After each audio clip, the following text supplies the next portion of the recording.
Looks like we're live. Hello everyone, and welcome to yet another recreational programming session. I'm already losing my voice, I really apologize for that. But let's make a little bit of an announcement on our Discord server and hopefully officially start the stream. So, Red Circle, live on Twitch. And what are we doing today on Twitch on .a television website? Today we're building Raylib with Knob custom build system. That's right, we're developing our own custom build system, and today we're going to attempt to do something actually meaningful in it. For example, build a relatively big project, which is Raylib. To be fair, Raylib is not that big of a project, but we'll see how it goes.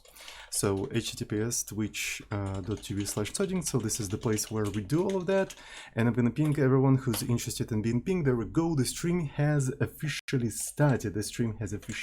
So we continue working on our custom build system, and we're doing that in the scope of a bigger project, which is Musializer, music visualizer. You can actually find this entire thing in here if you're interested. I'm going to copy the link in the chat, and for people who are on YouTube, it's going to be in the description. I think I forgot to prepare the description. Yes, I think I did. So here is the Toding. Yeah, I already have it in here. I'm going to copy paste it super quick. There we go. So right, and it's a music visualizer, so you give it music and it starts visualizing this music in this sort of fashion, right? So it's loading some stuff, right, because it's GitHub. But I can actually show you, right? So, but before I can show you, I need to build Musializer, right? And essentially the point of the build system is that it's a single C file. Right, it's a build system written in C, and you're writing all of the build recipes using C. So how is that supposed to work? Essentially, you bootstrap your build system with a C compiler. Right, bootstrapping is actually very simple. You just compile knob.c with a C compiler without providing any additional flags, without linking with anything. Just compile it as a single file, as hello world. Right, so just compile this hello world, and there you go, you just bootstrapped this entire thing and you got a knob executable. So the next thing you have to do, you have to try to run it, right? And we need to provide several subcommands. So usually when you're building something, you have to first configure the build, right? So there we go, we're configuring the build. So we automatically picked target POSIX and hot reloading being disabled. So our project allows hot reloading. Essentially, when you modify the code, it can automatically pick it up without restarting the application. It's useful for creative process when you're working on something visual. When we're doing something technical, it's usually not needed because it adds additional complexity for the build. So I just tend to disable it. So one of the things we can do with our build system is to say, for example, I want to build for Windows instead of Linux, because who uses Linux in 2023? Am I right? So we configured the build, and now we can just build this entire thing.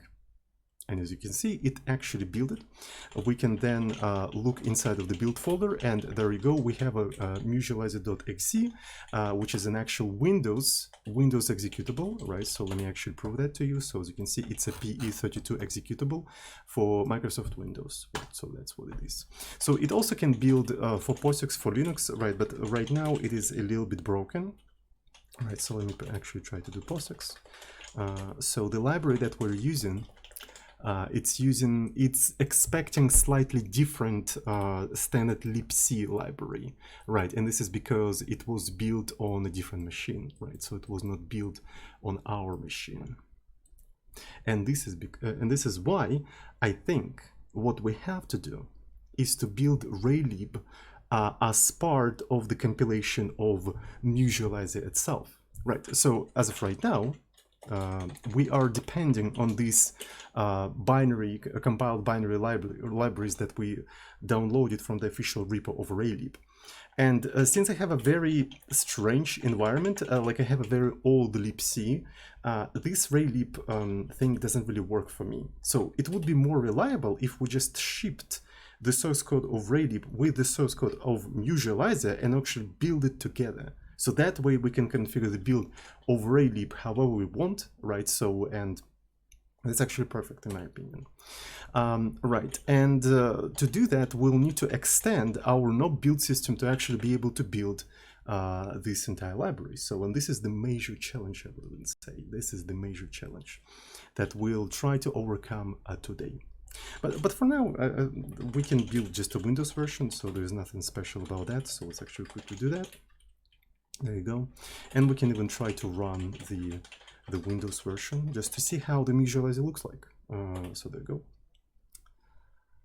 It's going to take some time because it's we are running through Wine. Right, there we go. So this is how it looks like. To be fair, it's all like indistinguishable from Linux version if you run it through Wine, because we're not using any native UI or anything like that, right? We're drawing all of the UI ourselves.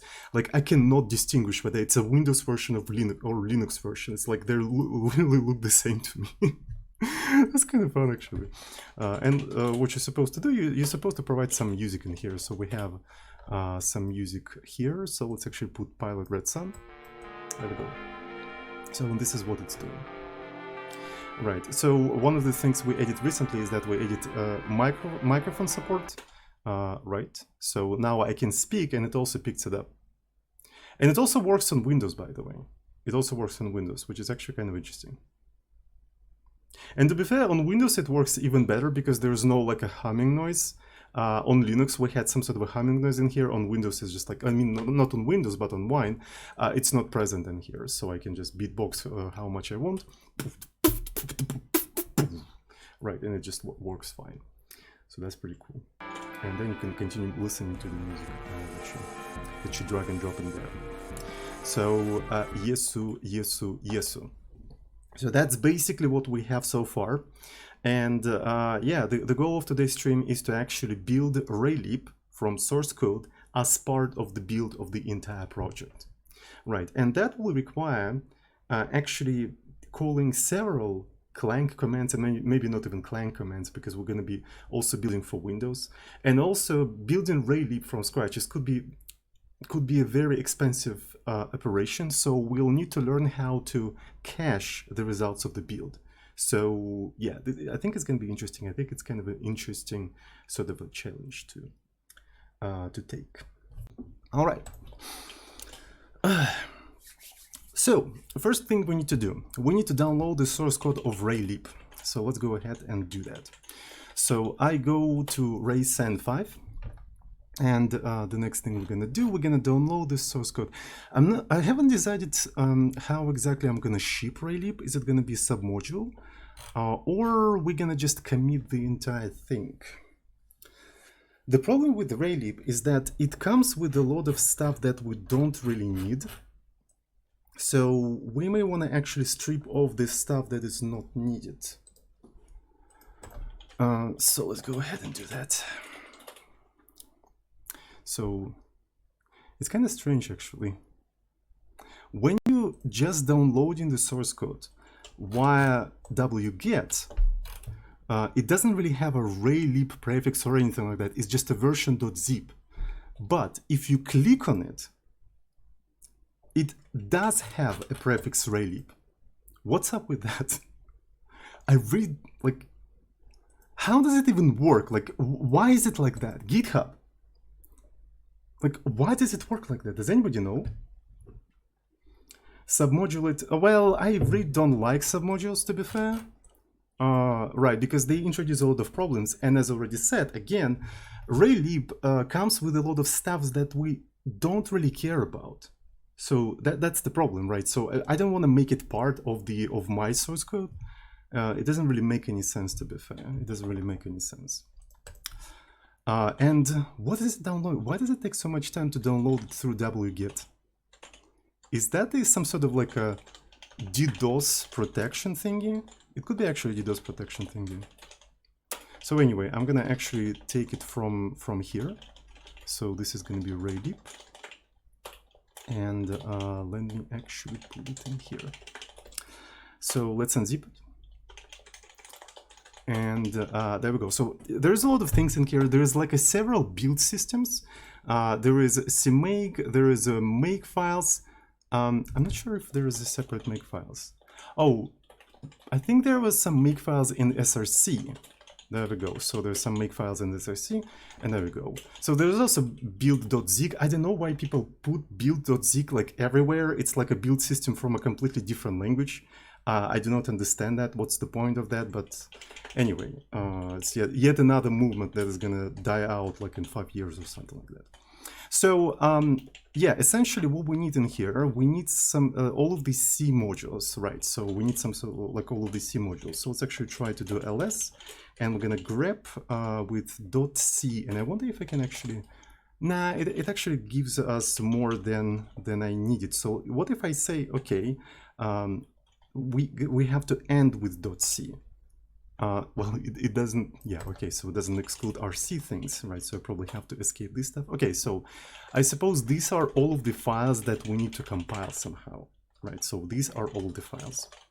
And so let me actually grab the list of these entire things, and I'm gonna literally copy paste it into knob.c. I'm gonna literally copy paste it to knob.c and put it like that. So let's actually make it some sort of like a global array, right? So this is going to be something like Raylib src, right? So this is our Raylib src. Maybe we're going to even make it static. So, and let's introduce a function, something like build Raylib. And of course, this function may fail, so that's why it's going to be Boolean. And we have a notion of the configuration, right? So configuration usually contains the target and hot reloading, exactly the things I was talking about at the beginning of the stream, right? So now we're gonna accept that configuration, and let's actually focus specifically on I suppose Linux, right? So let's actually try to build it for the Linux target. So if config target not equal target POSIX, right? So we don't really have a Linux target, we just have POSIX target, right? So hopefully a majority of the things that we do on Linux will also work on Mac OS. Hopefully, we'll see actually. So, and if it's not equal, of course, we're gonna just fail the entire build, but it would be nice to also tell the user like why exactly it has failed. Right, so this is gonna be knob log, knob error, and then we're gonna say, okay, only POSIX build is supported for now. There we go. So in here, we probably want to return true. So, and essentially what we want to do, we probably want to iterate through each individual module and just compile it, right? Just compile it. So we may actually probably want to start with just compiling one single module, right? Let's just try to compile it as it is. So let's just try to compile it. So first thing we need to do, we need to create a command, right? Command is an abstraction that allows you to construct command lines and run them, like external commands and stuff like that. Right, so knob cmd append. So what you're doing, you're just appending the arguments, right? So I want to run clang. And then when I run clang, I like to enable a lot of different like flags, warnings, extra warnings and stuff like that. Right, so it can be wo, w extra. So also include the debug information. I think debug information is actually very useful thing. So, and then we can just provide the source code, like so. So we probably will need to provide some things like math library, maybe DL and stuff like that. But since we're compiling like a single translation unit, I don't think it's needed to provide all of that right now. It could be provided later at the linking stage, right? So at the linking stage. And there we go. So you basically constructed command that you can just run it. You can actually, you have two options how to run it. You can run it synchronously, or you can run it asynchronously. When you run it synchronously, this entire call is going to block, right? So, and it will return you true or false depending on whether command has failed. And if it failed, you can just return false. So I could have just like returned this like that. But I plan to actually add more stuff after this command, so I don't think it makes that much sense to actually, you know, compress the source code, right? So let's actually like keep it like this. And there is an option to do asynchronous command, and this is actually kind of interesting. In case of an asynchronous command, you don't get true or false. You get a process ID, right? And essentially after that, it doesn't block, right? So you just run the process and you continue execute it, and the process is running in parallel. And once you are ready to basically wait until the process is done, you can do proc wait, and only this thing will actually block until the process has finished, right? So, and this thing will return you either true or false, and you can do something like this. But between these calls, right, you can do additional work, which is going to run in parallel with CMD. So that way, for example, if you compile in several translation units, you can actually run them asynchronously. Like you can just you know, initiate the asynchronous compilation of all of them, and then at the end you can just wait on all of them, right? So that way you sort of like running all of that stuff in parallel, and you naturally have these parallel builds. You basically decide how exactly you want to run commands, either synchronously or asynchronously, and it's just up to you. And you can build more higher level primitives on top of these mechanisms, right? You may see that these are very low level mechanisms, but you can, for instance, I don't know, make a function that accepts array of commands and does all of that parallel scheduling automatically. Maybe it this entire thing will accept the amount of threads to allocate, so this thing is never gonna execute more than like 3 processes simultaneously or something like that. You can build stuff on top of this thing. Even though it's low level, it's actually a good thing, because then you can build your own abstraction on top of it, right? And if the abstraction is good, we may even include it in the build system itself. Right. G8, yeah, exactly. I'm actually thinking about creating like an abstraction which accepts array of commands and this number for -j, and does the thing that make does. Right. So your job is going to be just parse the command line arguments, extract this thing, and just pass it to that function, and it's going to work like make, essentially. So that's basically the idea. That's sort of like the end game, right? So it will be kind of interesting to actually write that primitive.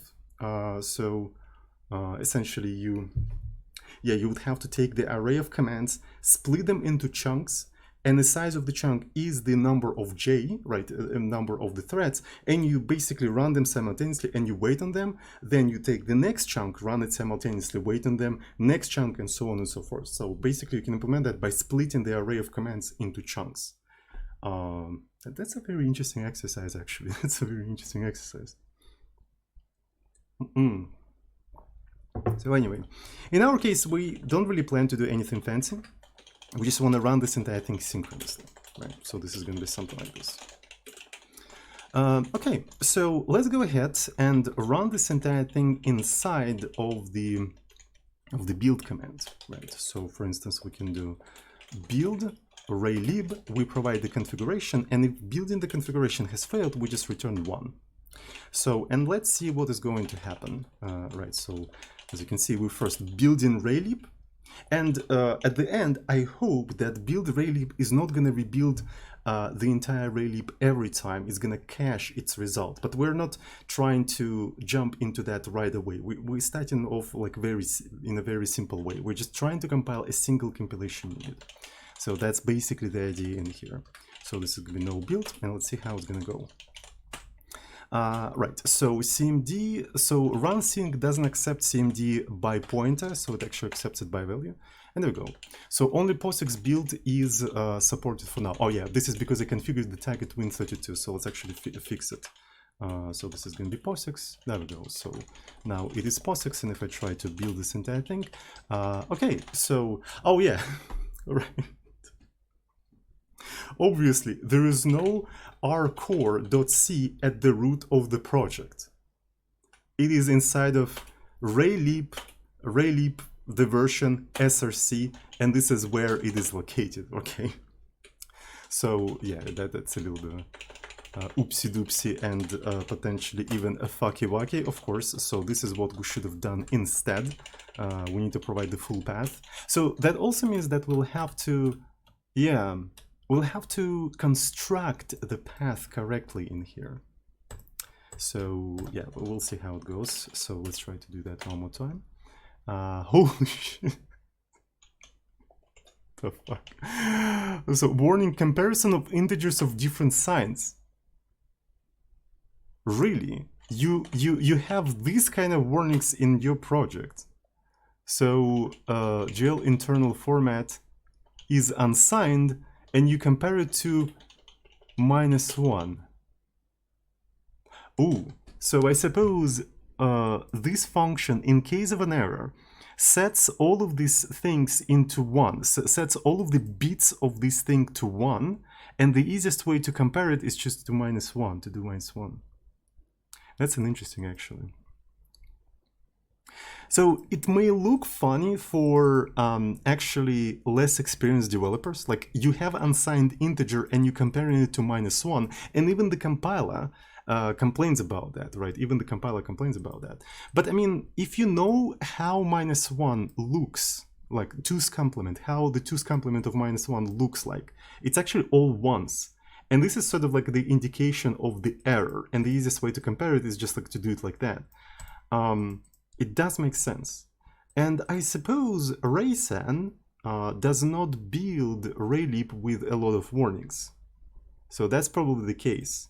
I like to build my project with shit ton of warnings. I always do W all, W extra, but I suppose Raysan is actually a super experienced developer. Like, I don't know how much experience he has in software development, but judging from his code, he's really fucking experienced. Like, really fucking experienced. Like, an old school, like, very cool developer, and I like highly respect him. So I suppose he probably disables all the warnings because of these kind of situations, because they're kind of annoying, so they stay on his way. Since I'm a less experienced developer, I usually like to enable all of the warnings and stuff like that. So I don't know, it's just like a preference. So I suppose specifically for a Raylib, we probably don't want to enable shit ton of warnings because it's going to be very annoying. But I still want to enable the debug information, because I think debug information is very useful, especially for open source projects, right? So if you build an open source project, even if you ship something, there is no reason to not provide the debug information, right? So why not? The hard drives are big enough in 2023, so they can hold you know, all of your debug information. And plus with the debug information, you may potentially generate more interesting reports in case something fails on the user side, right? And since it's open source, you have nothing to hide, so why not just provide as much as possible to help improve your software? You know what I'm talking about?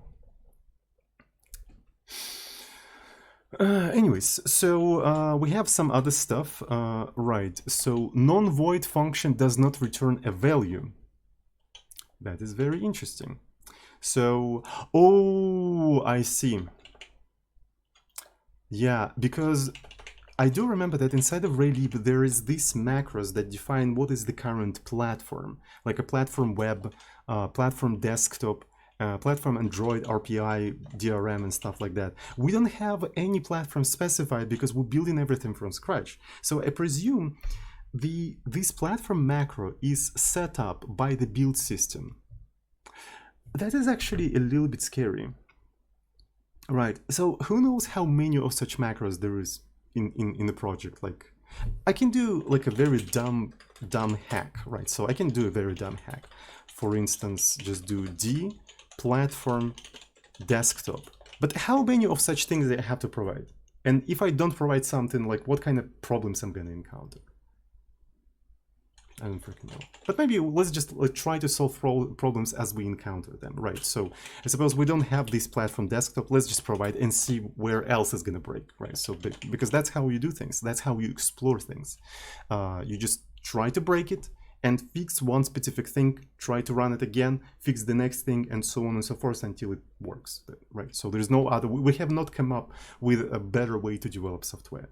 People may claim that, you know, AI and stuff like that, but that's the best way to develop software. That's how we have been doing that for half of a century, actually more than half of a century, right? So it's very slow, very steady process. So will be any shortcuts in the future in this specific case? I don't think so, but anyway. So let's continue. Holy scheiße.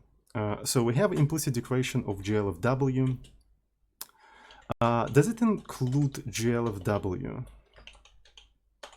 Oh, by the way, I remember that Raylib actually comes, like Billy Harrington, with its own GLFW. So in the source code, there is an external folder, and it contains a shit ton of different like small third-party dependencies. Even though these are third-party dependencies, they are very, very small, right? So they're usually self-contained. And what's interesting is that Raylib comes with its own GLFW. So the entirety of the GLFW source code is like literally in here. Which kind of hints that if we want to build Raylib, we'll probably have to build GLFW as well.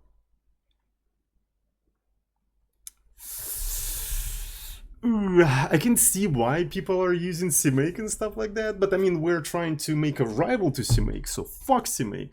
So, and if you really want to, you know, make something good, you have to suffer. Good shit comes out of this suffering. No pain, no gain. Right. Imagine if the CMake developer were trying to make CMake, and then they saw the clusterfuck of autoconfig builds, and they thought, no, that's too hard, we can't do that, and they never made CMake. They would never make CMake, because they would look at the autoconfig and would get scared away. So yeah, no pain, no gain, motherfuckers. So let's go. Anyway, so there's a Raylib. Maybe we can actually just... Maybe we can just actually provide the include path to here. Right, so if you take a look at where exactly does it fail, right? So it fails in here, and then does it include GLFW? So where do we have includes? Okay, so do you have... Okay, so it expects at the root of the include folder to have GLFW folder all capitalized, right? So all capitalized. So, and here it is. So here is this specific thing. So maybe we can just take this entire path, and literally just add it as an include path. Maybe that will fix something. Who freaking knows? I don't know. So this is going to be this scheiße. There we go. And boom. There we go. So let me see if it's going to fix the problem. Just build this well, I mean, building a single translation unit is actually the easiest thing, right? So it's linking several translation units. This is where the shit hits the fan, because then the linker tries to resolve unresolved dependency, and it turns out you have to link with shit ton of other libraries. Just compile it like that, it's super easy. To be fair, let's actually go ahead and disable the build of the Musializer itself, right? So let's just focus on building only Raylib. Let's not try to build that, only Raylib, build only Raylib. Man, it feels so freaking good. I love that I don't even have to rebuild my build system. It rebuilds itself, literally. It's just like, I'm doing build configuration, but I'm doing that in C. I'm never stopping programming in C. It's C all the way. You know what I'm talking about? Right, so even the build system is C. It's just like, yeah, that's how it's supposed to be. So yeah, I'm using a proper programming language for building. Okay, so we managed to create this thing. So we basically run this command line, and there we go. So we have an object file, rcore.o. To be fair, I don't really want to have these intermediate artifacts of the build right in the root of the source code. That doesn't make any freaking sense. Let's actually put all of them into the build folder. And to be fair, like even putting them in the build folder is kind of too much. What if we had like a separate Raylib folder in here, and this is where all of the artifacts of the Raylib build will go? So that's a cool idea, actually. So let's for now remove this entire thing. And before you can actually put anything into that folder, you need to create that folder, right? So I suppose the first thing we have to do nop make dir if not exists. It's simple as that, actually, with nop. If you want to create a folder, we have a function, right? And it creates a new folder if it doesn't exist. So we do build Raylib, and of course this entire thing may fail, so you have to check. If it failed, just return false. There we go. So we created a folder. That's pretty cool. And now we can quite easily say, so we'll probably have to say something like cmd append, cmd o, right, and we have to basically redirect all of that stuff into Raylib rcore.o, right? So we're gonna remove this entire thing, and if I try to run this entire thing, and as you can see, it actually logs when it creates a new folder. As you can see, it created a directory, build Raylib, and then when it compiled, it set O to build Raylib rcore.o. So all of the artifacts now go into this specific folder. So there we go. So here's our core. And when we're going to be actually archiving all of the object files into the static library, it's probably also going to go there, right? So we keep all of these intermediate things in a separate build folder, so it's super easy to just remove all of them. I can quite easily remove all of that. It's no big deal. So, and if I reconfigure my entire build and just build it one more time, it all appears again, right? So here I have build configuration, here's a Raylib, so the build system actually recreates all of that. It's like a proper, almost like a proper build system. It's almost like a proper build system. I'm a build.bat build sh guy. How cute! How cute! And your argument is that you don't want to have too many dependencies for building the project, right? So shell and cmd is the only thing you need. How about not having even shell to build your project? My build system has less dependency than yours. Seriously. It literally has less dependencies than yours because it's a C program. So your build system needs shell and C compiler. My build system needs a C compiler. That's it.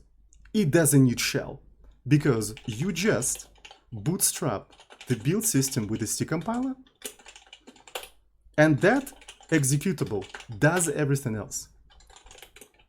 It literally has, factually, less dependency than your build system. Your build system is way more complicated than mine. It's not finished though, right? Also, just a disclaimer, don't take me too seriously, right? So this project is half research, half joke, right? I'm still not sure if that's a good idea, right? Right, but it's an interesting idea, isn't it? Right. So all of the jokes aside, isn't it an interesting idea to have a self-contained build system for C projects that doesn't depend on anything but the C compiler? Right. Because if you think about it, C projects build for C and C++ projects is extremely overcomplicated. For some reason, you need more additional languages just to build C.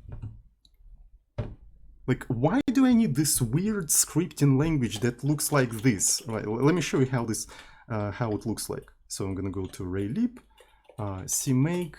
Like, what is this even? Like, why do I have to program in this weird programming language? What the fuck is this? Like, why else all of a sudden I should accept parameter? Like, what the fuck is going on? If I need a Turing complete programming language, well, I already have one. It's called C. If you need a Turing complete programming language to configure your build, the logic of your build, you already have language for that. It's just like it doesn't make any fucking sense to me. Right? And people, like, you do understand that Linux kernel is written in C.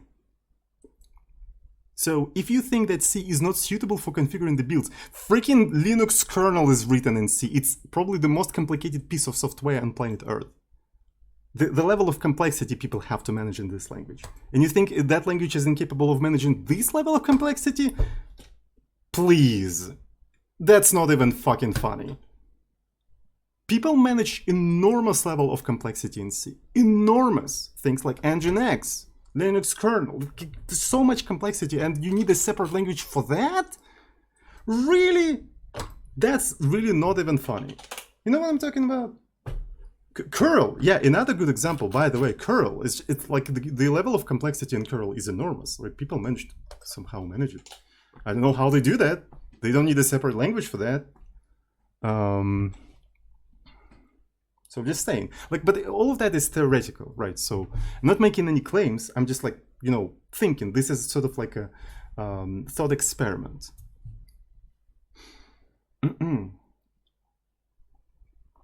Another good example is FFmpeg, right? Yes. So people has done pretty impressive shit in C. So I'm pretty sure C can manage building itself. Like, come on. So yeah. What I was doing?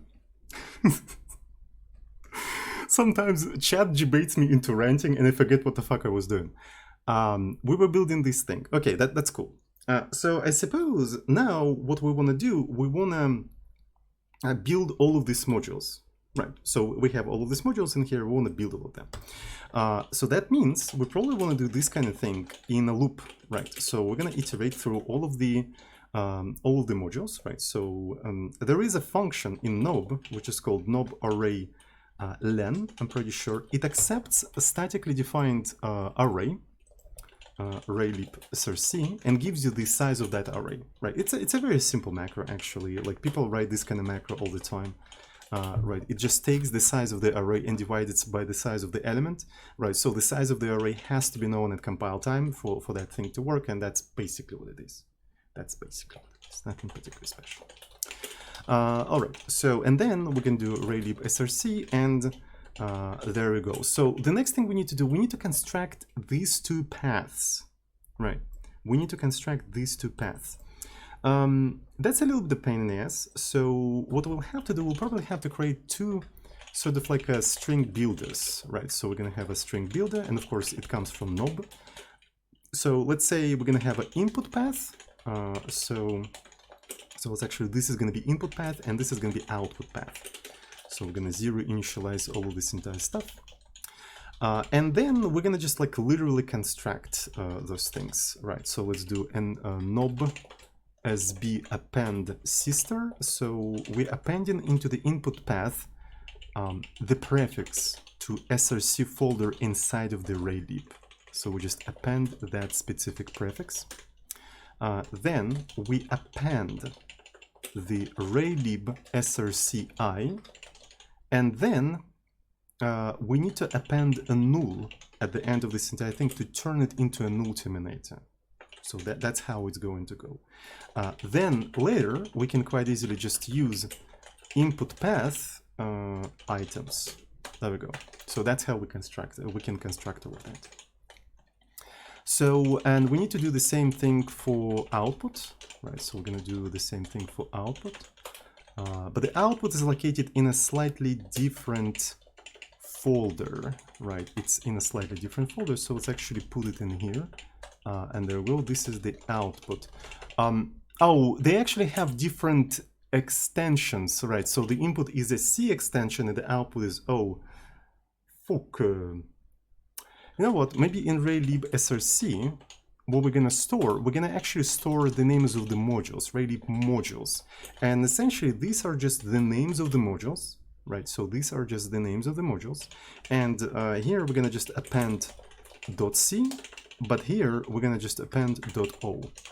There we go, right? So so the only thing we need is the name of the module. Okay, so this is the modules and this is the modules as well. Right, the compiler is gonna tell me if I made any mistakes in here, so I don't really worry about mistakes too much. So this is gonna be items, there we go. So we got something like this. Right, so, but it is kind of dangerous to just try to compile it, because just appending things into CMD and into the string builder, it allocates the memory. Right, so we need to think about memory management a little bit. So essentially, we can probably define all of these things at the top of the function. Right, and now when I'm about to do input path, what I'm gonna do, essentially, I'm gonna set its count to 0.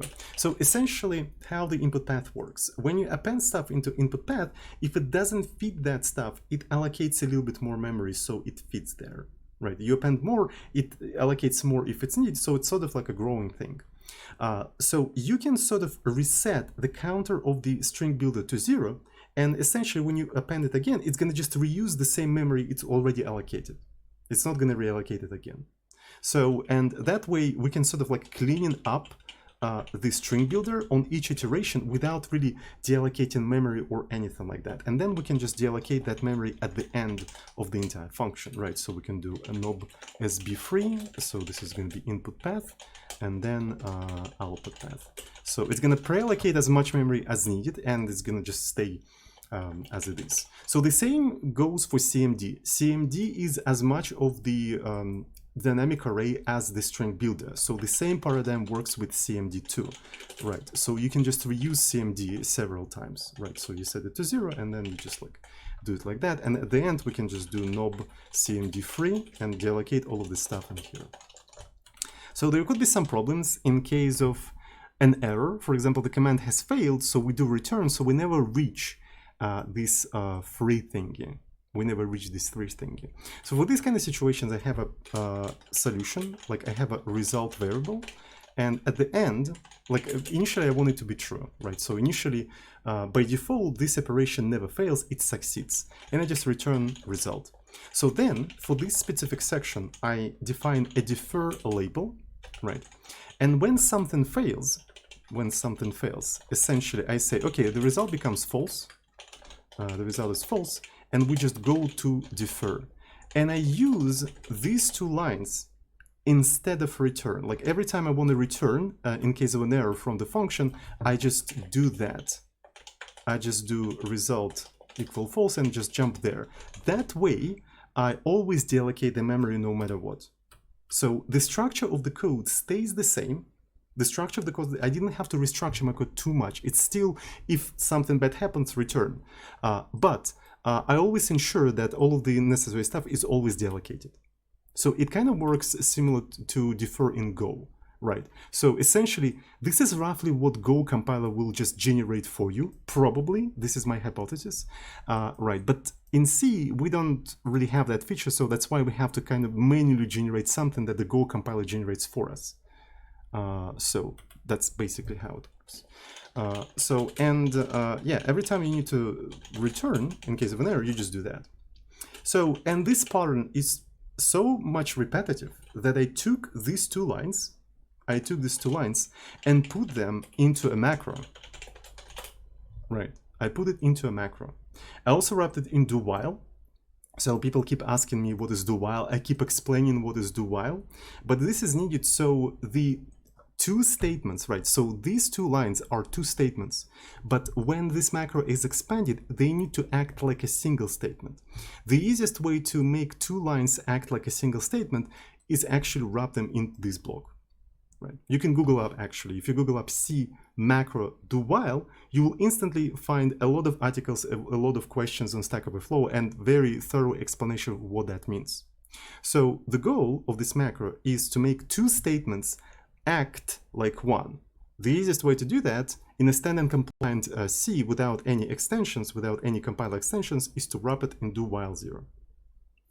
That's it. As simple as that.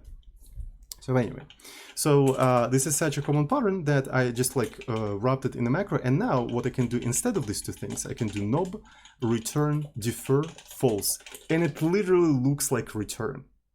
Not only we preserve the structure of the code, it's basically the same code, right? It's just like we use a different keyword for return, right? So essentially, it's a different kind of return.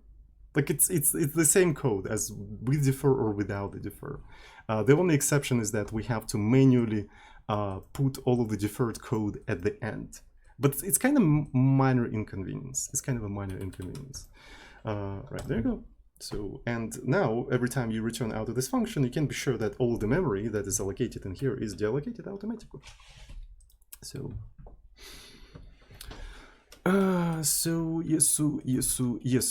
So, yeah, that should be basically it. And that means we should be able to just go ahead and compile all of the Raylib modules. Our core, our audio. Okay, so there's a couple of warnings in here, but let's wait until the... All right.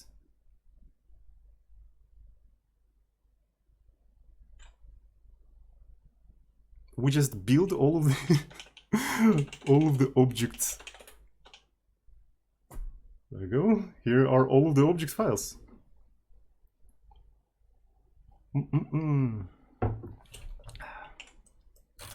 Would be nice to detect any accidental return before the defer.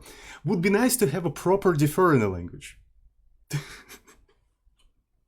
Like, if we had a luxury of having some sort of very easy preprocessor on top of the language, I'm not talking about C preprocessor, but more powerful preprocessor that can actually do additional detection, why not just have a proper defer then? You know what I'm talking about, right? It's not the problem that we're trying to solve. It's like, I don't like this approach.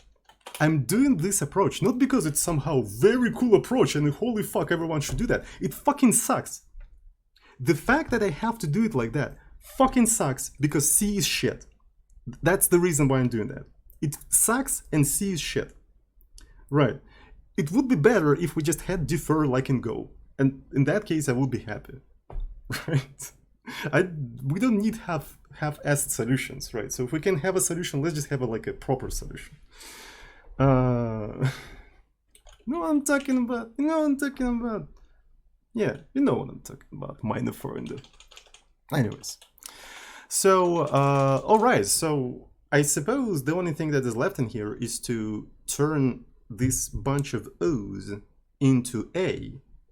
And by A, I mean the static library, right? So have you guys noticed that the static libraries, so we have a static library for Linux in here, they are .a. And this is because they are archives. So the static library is essentially like zipped O files. So what the Unix developers came up with like a long time ago is just like, instead of like shipping several O files, they just zip them. So, and I wonder if I can basically do R extract. Yeah, there we go. If you just use R and extract, so here are all of the O files. So this is a Raylib from the official source. This is not the Raylib that we build, it's from the official source. And it contains all of the object files that we build, by the way. So what we have to do, we have to kind of reverse the process. But the problem is that I don't know how to use that. So you create these archives with a command line utility called R. So it's to create archives, but I'm not sure if anyone uses in 2023 except for static libraries, right? These days people just use star or zip or 7-zip. I feel like R ended up in a really weird niche where it's only used for like specifically static libraries. It's kind of a weird niche, but it somehow ended up there.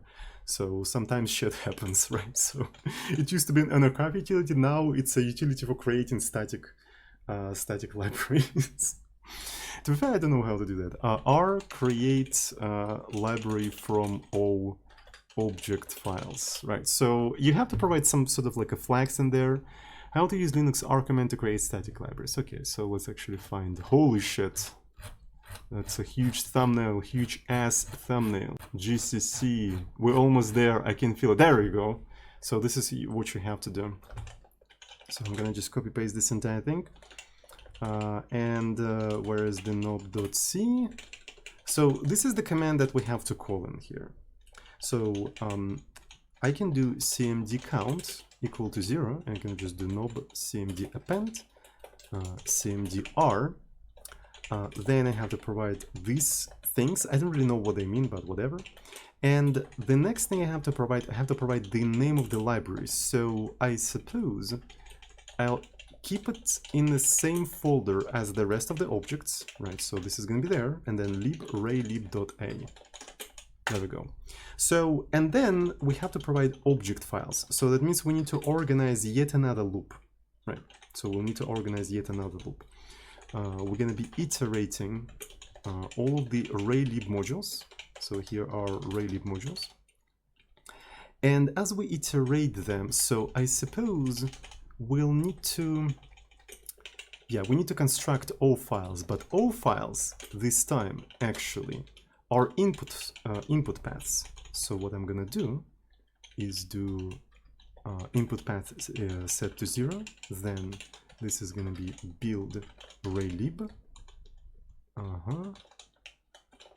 then this thing, then O, and then null. And what we can do is simply, oh, this one is tricky.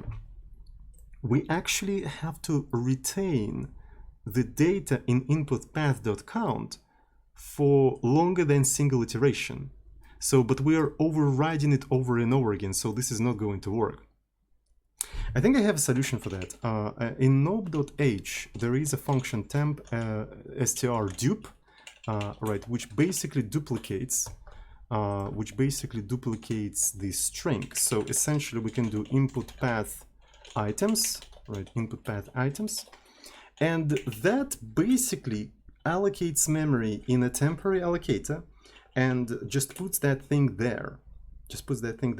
And that string is going to live for as long as you not run TMP reset, right? So essentially, as soon as you do TMP reset, everything you allocated in that temporary allocator is going to be wiped out, right? It is going to be wiped out. So, and it's actually a very, familiar concept for people who watch my streams, right? So I suppose I learned that concept for the first time from Jai, right? So at least that's the first time I saw that concept. But if I understand correctly, that kind of concept of temporary allocator was a thing for game developers for quite some time. And it's actually very useful, not only for game development, right? It's just like generally useful. All right. So, and this is what we're going to use in this specific case. So I'm going to do nope cmd append cmd. I'm going to just append this entire thing. And after that, what we have to do, we have to just run this command, and that's going to be it, I suppose. That is going to be it. Meine Freunde. So we are rebuilding Raylib. We are rebuilding Raylib. So there's some warnings. I really don't know what the fuck are those warnings. So const char star to parameter char. Okay. That's funny. Okay, so file name is what? It is const char. Okay, so it is const char, but this function accepts char star. And it's something from third-party dependency. Okay, so I'm gonna just try to search it in here. Right, so yeah, why does it accept char not by constant pointer? So, and this is code not created by Raysan, right? So it's a third-party dependency. So let's take a look. Like, does this thing modify path in any way? It doesn't. It doesn't modify path in any way, but they just decided to not put const because const, meh, I suppose. But I mean, at least for the documentation purposes, that would be nice, right? Okay. C developers, I swear to God, goddamn C developers. Anyways, so I suppose, yeah, did we manage to actually build the entire thing? I got distracted. I got distracted by the warning, so let's actually see if we managed to build anything. So we'll have to wait a little bit more. We'll have to wait a little bit more. Okay, so we're just building all the O files. I'm building all the O files. Okay, so the R command succeeded, hopefully. So let's actually see if it created the. Oh, there we go. So we just created the static lib thingy. But I mean, it's not that hard, right? It's not that hard to create something like this because the real shit happens when you try to link this library with your project, and you find out that you also have to link with a lot of other stuff, like GLFW, for instance. So I'm pretty sure we'll have to build GLFW from scratch as well. So we already spent like 1 hour. We'll be able to finish GLFW. We'll see, right? So I think we will be able to just copy paste a little bit of the code that we already developed. So I think that should be fine. So you know what we can do now? We can go into build Musializer, and we can go to the build, to the POSIX build without hot reloading, and just try to link it with our Raylib rather than the one that comes from Raysan. I think that's going to be interesting. So essentially, we're going to use the includes from Raylib source code. Right, so do we have stuff in here? So do we have a like include thingy? So is there any includes? Oh, okay, so let me find where the file name raylib.h is located. So raylib.h, where is it located? Okay, it's located right in src. So I suppose there is no include folder. So what I can do is just like use src. And for linking the lib, we're gonna use build Raylib, right? Exactly where we build all of that. And let's just go ahead and try to build the whole thing and see if it's going to go. We have to rebuild. Can we speed up the build of Raylib? Like ideally, we probably want to. Ideally, we probably want to cache the entire build. You know what I'm talking about? Like cache the entire build. But it's gonna take some time. I don't really know how exactly I want to do that. So we probably want to speed it up. The way we can speed up, by the way, the way we can speed that up is doing that in parallel. Chat, yeah. So remember how at the beginning of the stream, I said that you have two options to run the command cmd run synchronously. Yeah, there we go. Here it is. So we're running this thing synchronously. What if we create separate thread on each individual object file? That's actually very interesting. So let me see. So what if we need a structure for dynamic array of procs, right? So procs, let's literally call it procs. So this is going to be proc items count capacity. And this is where we're going to have the procs. Cool. And now look, instead of running it synchronously, we have to run it as asynchronously. And we're going to put it like this. So this is going to be proc. But the thing about proc, by the way, is that it may fail. It still may fail. So in essentially what we have to do is check whether it's invalid proc or not. So proc, I think it's something like this. Just a second. Knob invalid, yeah, invalid proc. So as you can see, it's different depending on the platform, right? So on Windows it's going to be just null because it's a handle, and handle, if I remember correctly, is just like some sort of a pointer or whatnot. But maybe it's a number. But I mean, pointer is a number, so who cares?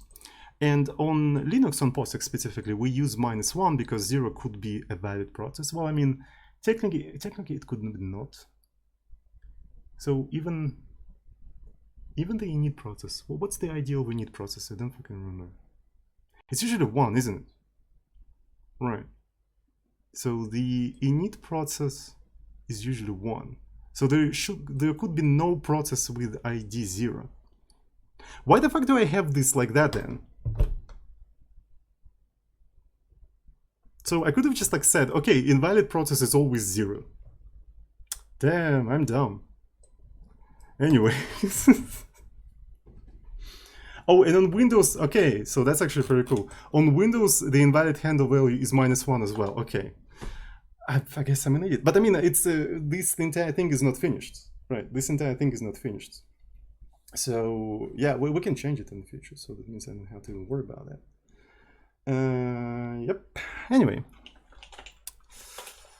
So let me see. So, but that doesn't really change anything, to be fair, right? So the code that uses this entire stuff is not going to change, right? If it's an invalid procedure. To be fair, what if we manage to run? Several processes, but then failed halfway through? How do we handle this kind of situation? How do we handle this kind of situation?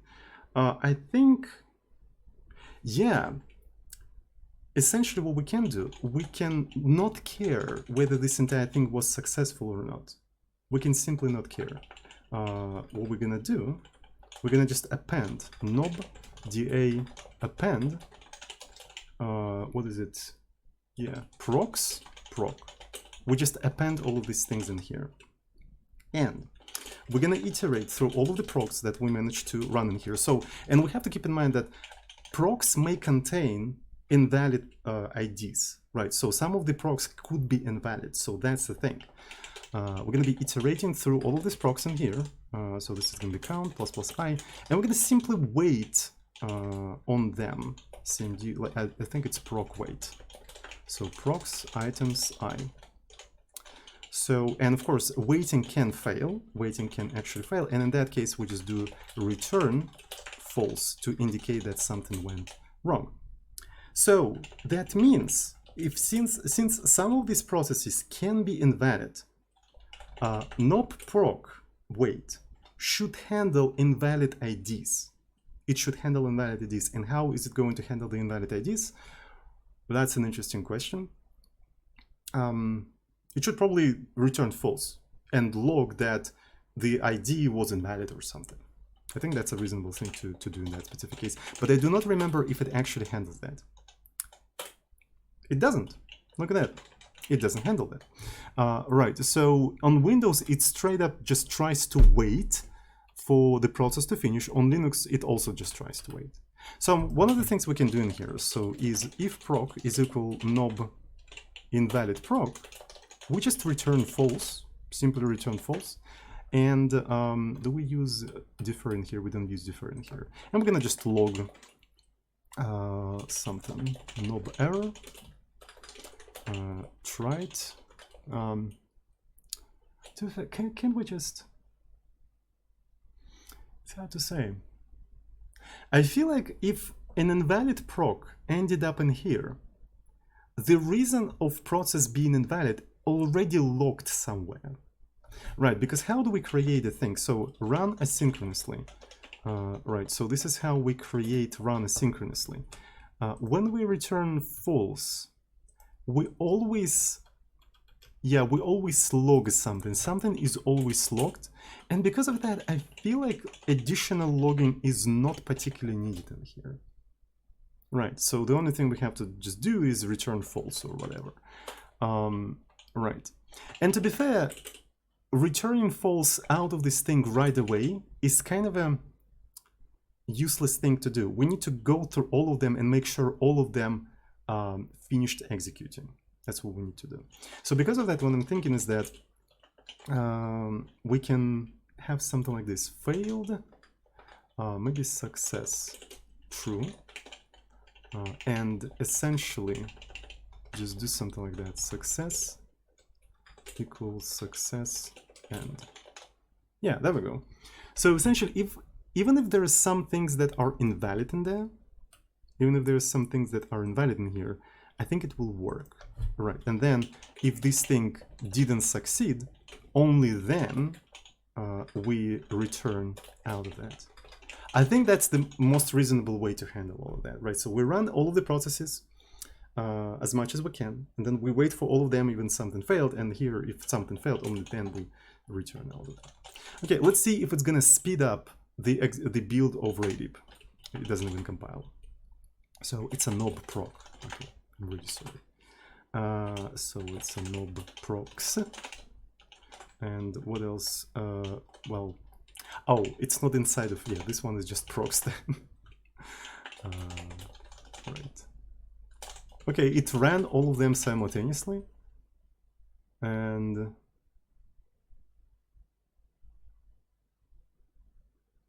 okay, that seems all right, I suppose. So, and it still has a little bit of a problem with DL open. So maybe this is because I'm doing static build. So let me try to not do this static build. Where is POSIX? Okay, so here's the POSIX. Let's not do static for now. Let's just do a regular one. Let's rebuild everything. So yeah, we're building each individual unit in a separate thread.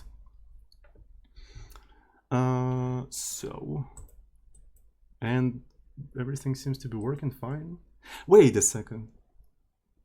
Why didn't I have to link with GLFW?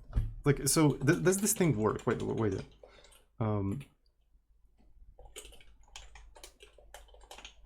I don't fucking understand. So where is the PCM? Okay, so there's music. Let's put some Pilot Red Sun. It works. Look at that.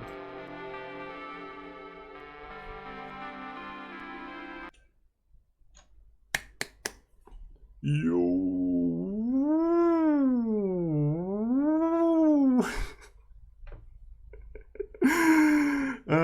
That's actually so cool. Where is the humming noise?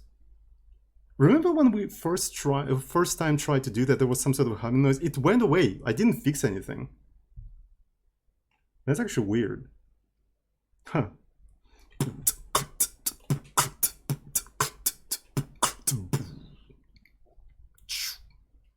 So you know what's interesting is that when I'm speaking, look at these frequencies.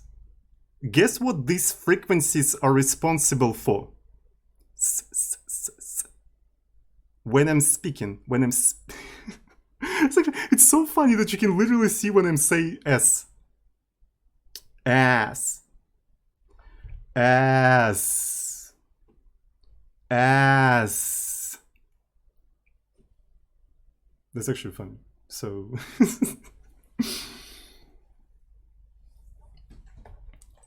all right. That's a mystery. How does this shit work? Excuse me. At which point does it... What does it do?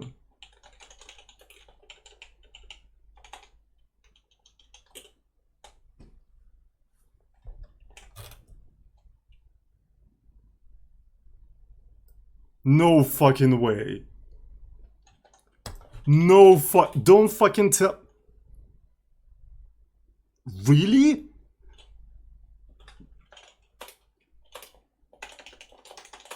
I need to fucking see that. RGLFW. It fucking includes the entirety of GLFW. Holy shit! This is such a 5-head move. I didn't have to build GLFW separately because GLFW is literally included in Raylib in its entirety on the level of a source code. The entirety of GLFW literally included in Raylib. Holy fuck, Ray-san, like... I didn't fucking expect that. Like, I would that solves like a whole class of problem of dependencies. Because, like, I was even fucking expecting that I will have to deal with this bullshit. But, yeah. Holy fucking... Wait. So to build... to build Raylib, what you have to do, you just have to build a bunch of its modules, just like that. You just compile its 8 modules, and you just link them together, and that is it. That's the entirety of the build. Yet, the Raylib includes shit ton of different build tools, CMake, Zig, Makefile, like holy fucking shit. But yet, the actual build is that simple. I think I know why. Because Ray-san is not only a very experienced developer, is actually very wise person. Is actually a very wise person. He knows that explaining that to an average programmer is pointless. He knows that explaining that you don't need CMake, Zig or anything, it's pointless to even talk to them. Let's just let them do their thing. Okay, here's all of your toys. Yeah, contribute CMake, yeah, Zig, yeah, contribute all, yeah. Just do whatever you like to do, guys. Whatever you like to do. But the actual build is that fucking simple. Man, I wish I was that based. Holy fucking shit, because I'm very intolerant to bullshit and stuff like that, but he just embraced the bullshit. Like, yeah, see, whatever, guys, you do you, guys. Oh, I absolutely fucking love that.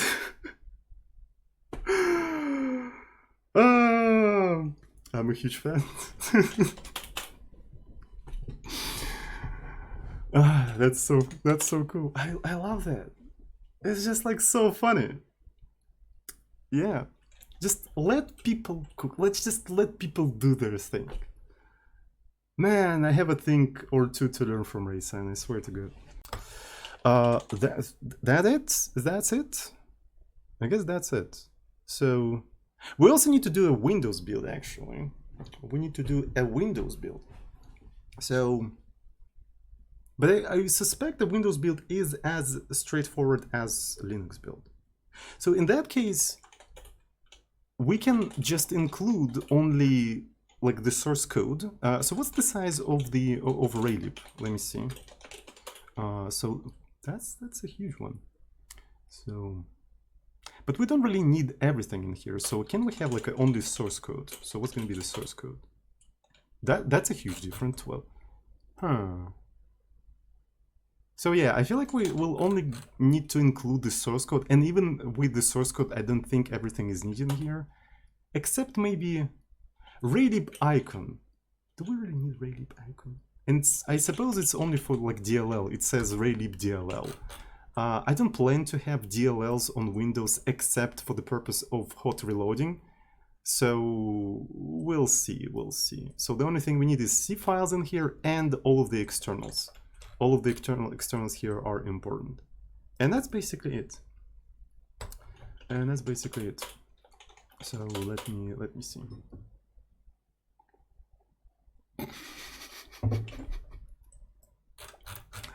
People are making already allegations that I'm funded by Big Raylib. So, I mean, it's a genuinely good piece of software, right? It is, in fact, a genuinely good piece of software. I'm not being funded by Big Raylib or anything like that. I don't get anything from what I do, actually. I get a little bit, but don't tell anyone. So I have a check the donate command, but don't tell anyone. Just check the donate command. Okay. All right. So yeah. What we need to do? We need to make a small break because I ran out of tea. And then we need to do a Windows build, right? So let's go ahead and do that. All right. Let's try to build that Scheiße for Windows as well. How about that? So how are we going to do that? We already accept the configuration of the build in the build Raylib, right? As you can see here, the configuration, and we already know the platform for which we're building stuff. So now we can just get rid of this check, which checks that only POSIX platform is allowed. And essentially what we can try to do, I suppose the only difference that we're going to have is the compiler, because we're cross-compiling with MinGW. So essentially what we can do in here, we can just do a switch on the config target, right? So this is going to be config target. And if the target is POSIX, right, in case of a POSIX, we're going to simply do the clank, right, so this has to be break. Otherwise, if it's Windows, Win32, somebody told me in the Discord that I'm calling my target Win32, but I'm actually building for Win36, 64, Win64. So this is something that I'll have to fix, but I'm too lazy to do it right now. So the compiler that we have to call is called x86 64 W64 MinGW32 GCC. I still can't get over this naming, like, holy shit. Anyway, and if it's default, we're gonna say this is unreachable. Right. So this is unreachable. There we go. So yeah, let's go ahead and just try to do that. I'm gonna take a look at the configuration. I'm gonna set the configuration. So I'm gonna set it to Win32. Right, so the target is Win32, and we're gonna try to build this thing now. As you can see, we're building everything in here. Right. So, and we're using that weird compiler. So far, it seems to be working. Right, so x80, where is it? x86, yeah, there we go. So here it is. Here it is. All right, and we managed to build it. Wait. It just freaking worked. It just freaking worked. So we can just compile Raylib from scratch from source code, and it will just work. And we can just ship the source code with the source code of Raylib. This is fucking based. This is the most based library I've ever seen in my entire life. Holy fuck. Right, so yeah, we don't need any of that stuff. Like, just remove all of this stuff. So why? We can build it from scratch ourselves. It's not that big of a deal. So we only need source code. Source code is the only thing you need. Source code is the only thing you need. So, but in the main build, in the build of the executable, x86-64, we're not really using the source code, the Raylib from source code. We're still using that binary thing, so we have to update it. So let me find this thing. So this is Windows. Where is POSIX? So in the POSIX, we're using this as the include path, right? So this is the include path. And the library path leads to the build, right? It leads to the build. You know what? There is a little bit of a problem. We put all of these things into the same place regardless of the target platform. So that raises the question, is this file targeting Windows or Linux? I don't know. So, and because we're using MGW, the libraries for Windows look the same as they look for Linux. So that's kind of a problem in here. I have a feeling that depending on the platform, we may want to like separate this into like POSIX, right? So here we can have POSIX, and then we can have Win32 and stuff like that. But to be fair, maybe that separation has to be made like on a higher level, right? On even a higher level, right? So maybe like POSIX, and like all of that stuff, all of this stuff goes here, all of this stuff goes here, and then Win32, all of that stuff goes here. Right, so maybe that's how it has to be separated, and this is like a global build which defines the current target, and this is one of the targets. That's a very interesting approach, I think. That's a very interesting approach. But I think I'm not really sure how exactly I'm gonna be approaching that. So, but like global folder for different sort of targets, I think it does make sense. I think it does make sense, but it will require more refactoring than I want to do on the stream right now. So maybe for now, we're going to just leave it as it is. So as I already said, there is a little bit of a problem. Rebuilding the whole project became extremely slower. Like, look at that. We have to build like the entirety of Raylib before we can build Musializer. And if I make any changes to test them, I have to rebuild Raylib over and over again. That's not bueno. That is not bueno. We want to be able to cache the build of Raylib. So interestingly enough, we already have a mechanism to do that, believe it or not. We already have a mechanism to do that. So essentially, this is the source code of the build tool. If I modify something in here, so I would say log, and I say hello world, like so, and let's actually log it as an info. And then I'm gonna basically exit out of this entire thing. And if I try to do nob build, it automatically rebuilds the entire thing. If I run it again, it doesn't rebuild anything.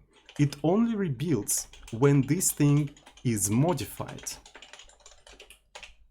How does it know that it was modified? How does it know that?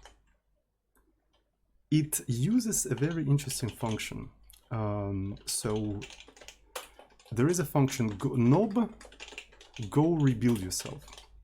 Right, and we call this macro, it's not a function, it's a macro. We call this function at the top of the build, right? So this is the first thing that is executed.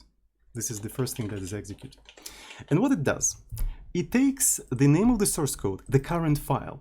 It literally takes the current file and the path to the binary, so which is basically the 0th element of the argv. So it takes the binary and the source code from which that binary was compiled. That's very important. Two things, source code and the corresponding binary. And then it calls a very interesting function. Is path 1 modified after path 2? And path 1 is the source code and binary path, and path 2 is a binary path. Essentially, if the timestamp of source is bigger than the timestamp of binary path, that means the source path was modified after binary path, and that's the indication to recompile the entire script.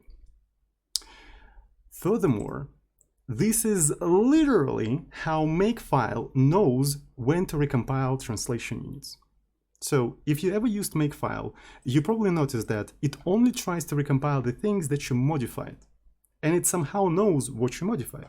So in Makefile, there is the following paradigm. So Makefile is a sequence of instructions. So you supply the target, the thing that you want to compile, and a list of dependencies for that target. So you say that to create this file, you need this, and this.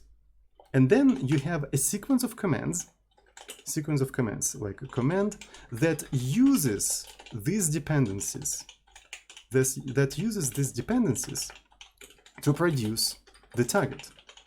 So that's basically the paradigm of Makefile. What Makefile does, it literally does call a similar function. It checks, is one of the dependencies modified after the target? And if it does, it just calls this command. If not, it never calls this command. That's literally how Makefile works. I'm pretty sure that's literally how majority of the build system works. That's the magic that they do. That's the magic.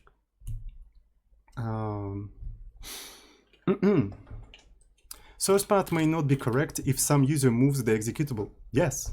So, and the same shit can happen with Makefile. The same shit can happen with CMake. So this approach is a good enough approximation of knowing that something is modified. We're not trying to be super precise. We're not computing the hashes or anything like that. It's just like the ratio between the quality of this approach and the price of this approach is actually quite good, right? It's not perfect, but it's super easy to implement. So it's so fucking easy, we can even forgive it to be imperfect. So,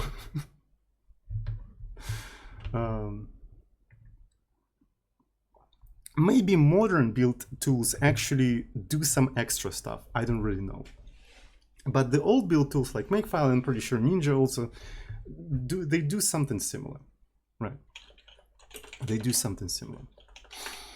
And that means we already have a mechanism to check for this kind of stuff, and we can use it, right?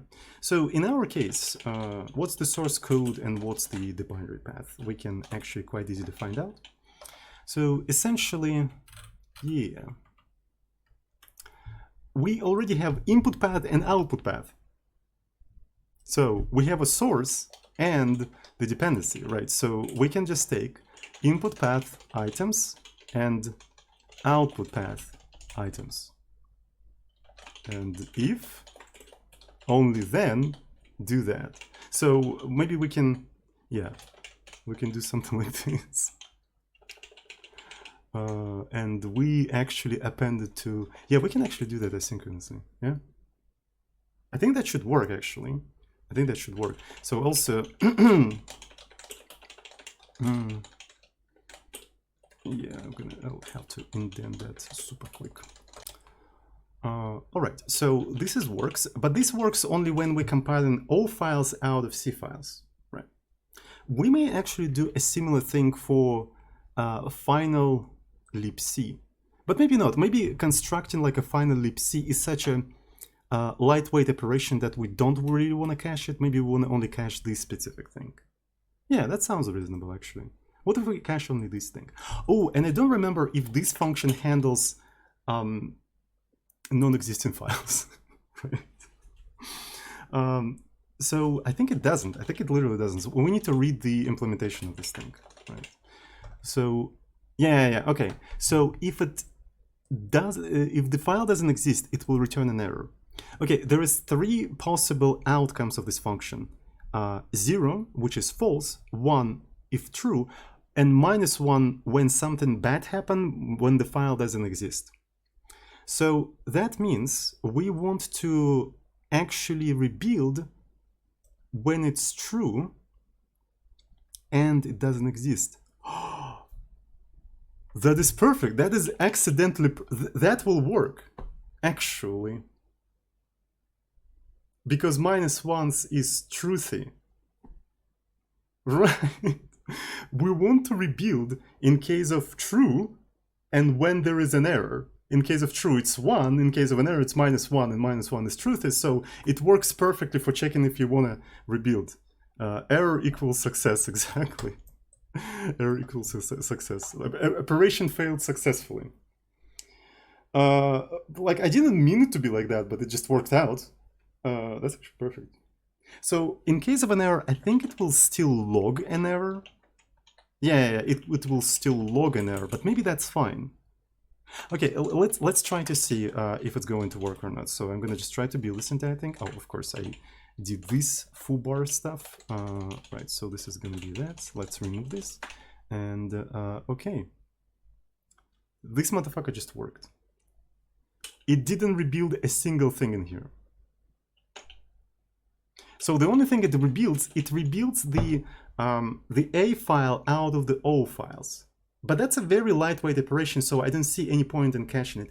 We could cache it, sure. So, but caching it would require iterating through all of the O files and checking whether we need to rebuild and stuff like that. I don't think it's worth it, right? So this operation could be done like several times. I think that's fine. But building O files is something that we do want to cache. So let's actually see if it works correctly if we remove the build. Right, so I'm going to do the config. And after that, I'm going to try to build this entire thing. Okay, so we are rebuilding all of these things. And as already said, this thing says could not stat no such file or directory. And this is a little bit concerning. Even though it works accidentally, all of that works accidentally, it still produces very scary log messages that the user may not like. And personally, I do not like that either. Right, even though these messages are okay, they just look a bit scary. They just look a bit scary. So this thing compiled, and the cool thing is that if I try to run it one more time, it didn't rebuild the Raylib. That's just fucking perfect, right? So we already have the mechanism similar to make files. We can cache the artifacts that we build, but we can cache them selectively, right? We can cache them selectively, which is something good in my opinion. Right, because the problem with Makefile is just caches everything, literally everything, even when it's not really needed, and even when it can be harmful because it may cache things and you may try modify things and it's not going to modify. So Raylib, the build of Raylib is something that you really want to 100% cache, because in majority of the cases while I'm developing Musializer, I don't plan to modify Raylib. I just want to compile it once and forget about it, right? So I may compile it once in a while, but generally I do not plan to recompile it all the time. So yeah, and being able to selectively say, okay, cache that, but do not cache that, is actually very cool. It is actually very cool. I think I like it. Right? I already like this thing better than CMake. Well, I mean, that was not very high bar, but anyway. So yeah. What I want to do, so we need to do something about the logging. The logging is scary. The logging is scary, and moreover, I put new lines in logs in here, which is not needed, which created these ugly empty lines that you may have noticed in the previous build. I mean, I already fixed it, so you probably won't be able to notice, but whatever. So what we're gonna want to do in this specific case, we can make it a warning. We could make it a warning, sure. It's not that big of a deal. Is it gonna make it better? Is it gonna make it better? It didn't really... Oh, okay, so it didn't rebuild it. So let me try to maybe touch C to sort of emulate that it's modified. Yeah, there we go. So now it is warning. But even though it is warning, it's still a little bit scary. Could not stat no such file or directory. So I feel like not logging that stuff at all is way better. I think not logging that stuff at all is way better. What I'm thinking, we need to rename this. We need to change the purpose of this entire function. This function should not tell you whether path 1 is modified after path 2. This function should tell you whether a file needs to be rebuilt. Needs rebuild. Needs rebuild. And here we have, so this is the source one. So I don't quite remember which is the first one, which is the target, and which is the dependency for some reason. So, okay, so this is the input path. So path 1 is the input and path 2 is the output. So maybe I want to do something like this. Query replace path 1, input path, boom. And path 2 is going to be output path, boom. Right. And essentially, in case of some file not existing, it's always going to return true. But we have to be 100% sure that the failure of opening the file is because the file does not exist. Maybe the file is actually a directory, but I mean, I don't really know. Right? Does it always return you a fail when it doesn't exist? Right? What kind of errors stat may return? What kind of other like errors it may return? So let's actually find out. So this is going to be stat 2, right? So this is a stat 2. And what kind of errors? So you may not have a permission access. So maybe the file descriptor is wrong. Yeah. And I suppose no entry, a component path does not exist. So we want to say true only in case of non-existent file. In case of the rest of the problems, we want to say, yeah, there was some sort of a problem, so you probably want to do something about that. So how can we approach that? We can essentially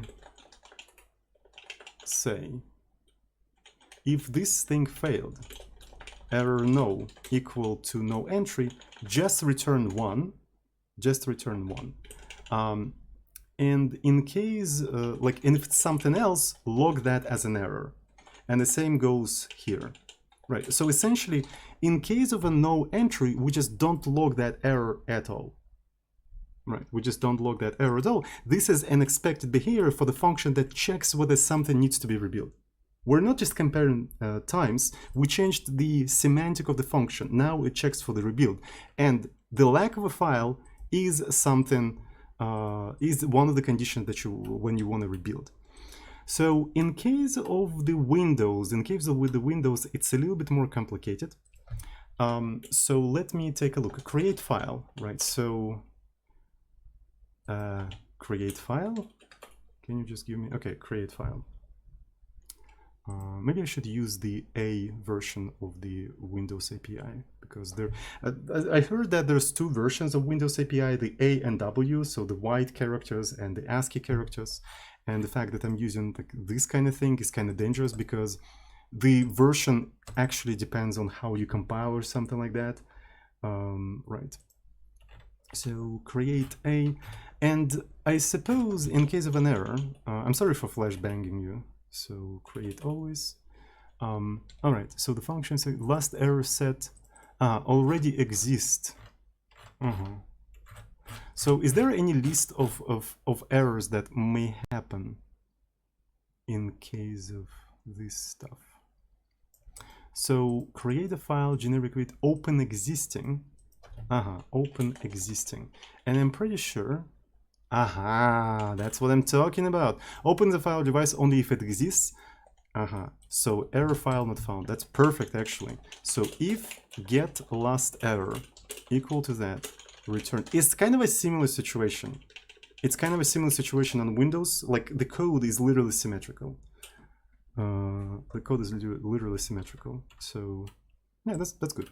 I like that. So let me try to rebuild this entire stuff so it does not complain. I'm going to just remove the Raylib and try to rebuild it from scratch one more time and see what is going to happen. So, oh yeah, it didn't, goddammit, it didn't rebuild everything. So, just a second. I need to do touch. Hopefully that will rebuild that. That didn't help. No such file or directory. So the stat didn't return that. What stat returned actually? Did I use a wrong... I think I used the wrong thing. I touched the wrong file, yeah, thank you. Yeah, I'm already getting tired. So, oh, now we're talking. Okay, so we have an error that I renamed the function, but I forgot to rename it everywhere. So this function already called differently. I can query replace properly. Replace that with knob needs rebuild. Boom, boom.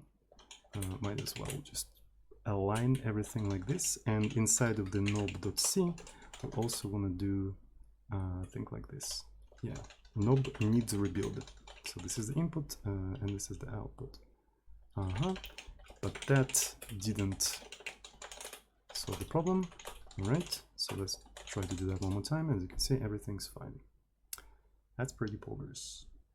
That's very, very poggers, I think. And one of the things we can try to do, we can try to maybe modify the permissions.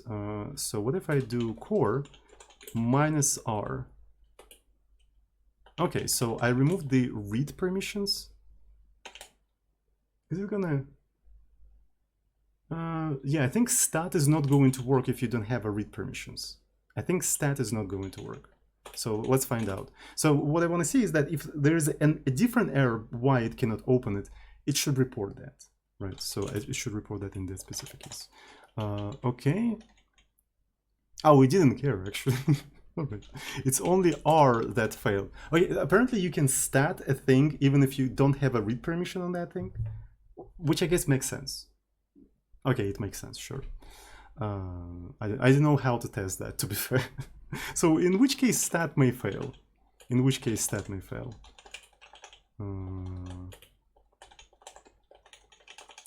So bad address, too many symbolic link. Search permission is denied for one of the directories in the path. No memory. Component of the path prefix is not the directory. There's not that many things that may happen in here. Right. So access for one of the directories in the path prefix. So essentially, yeah, we can deny the permission in build. All right, that's one of the things we can do. Right, so we can do chmod -r. So we can't read that folder. I can't even open it. As you can see, permission denied. So, and let's see if I can build this thing afterwards. Yeah. Nah, can't really test it properly. There is eperm. There is eperm. Sure, but where it is in documentation? Where it is in documentation? I don't see eperm in documentation, so it's not something that may happen. Okay, so can I now delete this entire thing? Okay, permission. I can't even delete this shit anymore. Right. So let me see. I will probably have to use the root, but can I do rf build? Because I own this thing. I can't do that. Okay. Okay. So I suppose the only thing that is left to test is Windows, right? So let's try to test the Windows, Win32, and let's go ahead and build the entire thing.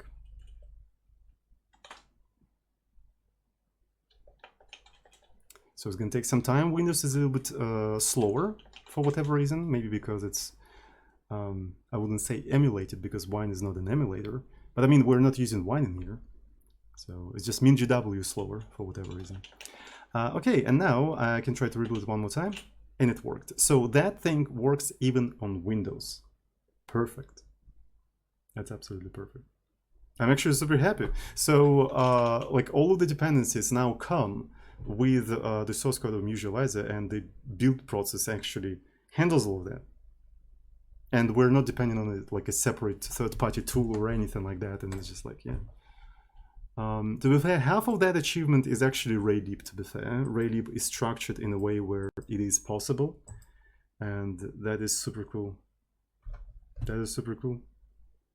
So yeah, I think this is going to be the last knob stream that we do in the scope of Musializer, because I think I got the build system to the point where I'm happy with it. Soon I'm going to make a basically commit that removes these SH scripts. I also need to test how all of that works on real Windows and possibly with Microsoft Visual Studio. Building that with Microsoft Visual Studio is going to be super fun. Yeah, because we could utilize the legendary piece of code by Jonathan Blow. Do you guys know what I'm talking about? Do we have people who know what I'm talking about? Right, so basically, find MSVC path. I think maybe Google knows. Yeah, Microsoft craziness.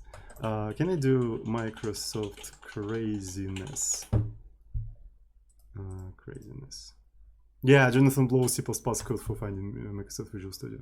So essentially, what this piece of code does, so it essentially goes through registers and stuff like that, and like tries to find the installation of Microsoft Visual Studio, and gives you the path, the bin path, and the compiler path and the linker path, I think.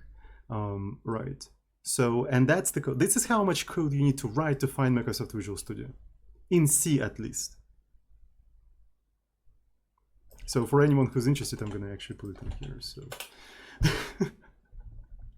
so because of that, usually what people do, they use the environment batch script, right? So they use environment batch script. So Microsoft Visual Studio comes with a batch script that just starts CMD, and within that CMD, you have just CL available for you and the linker and stuff like that. But that fucking sucks for the usability. That sucks for the usability, and so that's why something like this is a little bit better. Right. So I think I'm gonna put that stuff to the description for anyone who's interested. So yeah, so it's gonna be in the description as well, and that will be fun. I think Jai has a similar function. I think it does. Right. So I remember seeing it. I remember seeing it in build CPP.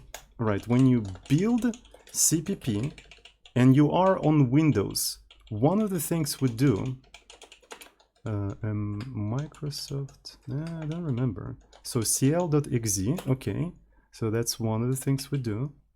Find Visual Studio in a ridiculous garbage way, right?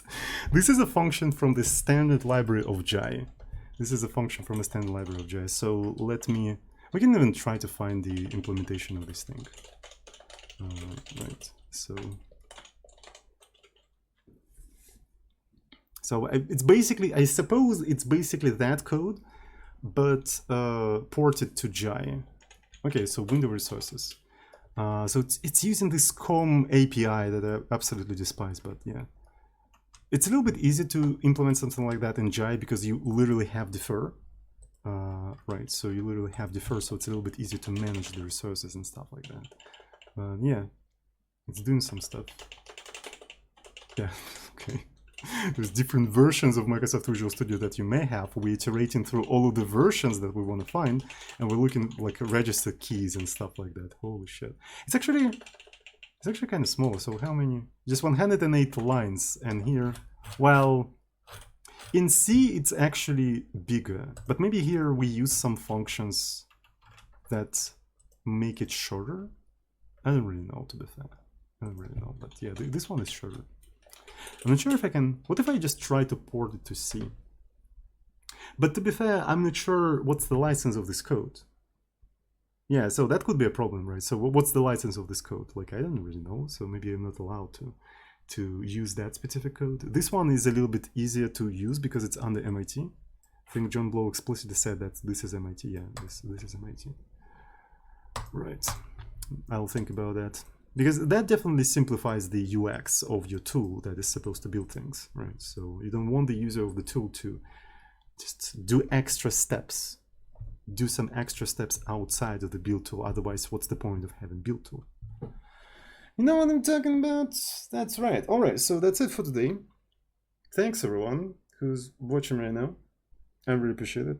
Have a good one, and I see you all on the next recreational programming session with Azosian. So the next time we're going to probably work on Musializer. We're going to implement more epic features because finally we have an epic build, right? We don't depend on some shell scripts, and also especially we don't depend on some third-party build tools, right? We create our own chat build tool. How about that? Dab, dab, dab. All right, so bye-bye. Love you all. Mwah.